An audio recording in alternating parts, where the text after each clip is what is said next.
गुडलाई जागरी पनि भनिन्छ। मैले पाउडर्ड गुड चाहिँ 2 चम्चा लिएको छु टेबल स्पुनको। अनि अर्को औषधि छ, अर्को इन्ग्रेडियन्ट छ अदुवा। अदुवा भनेको जिन्जर हैन।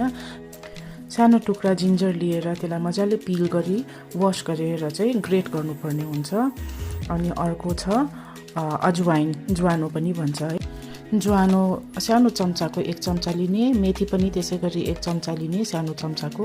त्यो सबैलाई मिलाएर चाहिँ हामी बनाउनु पर्छ अब खोकी सर्दीको औषधि। अब मेरो फर्स्ट स्टेप हुन्छ अदुवालाई पिल गर्ने अनि वाश गर्ने, वाश गरेर ग्रेट गरेर त्यसको जुस निकाल्ने। तासिसकेपछि सफा धोएर अदुवालाई यसरी ग्रेट गर्ने। अदुवालाई यसरी मसिनो ग्रेट गर्ने र ग्रेट गरिसकेपछि चाहिँ त्यसलाई निचोडेर रस निकालेर हामी युज गर्ने औषधिमा। अब मैले अदुवालाई ग्रेट गरिसकेको छु र अब यसलाई म निचोडेर रस निकाल्छु।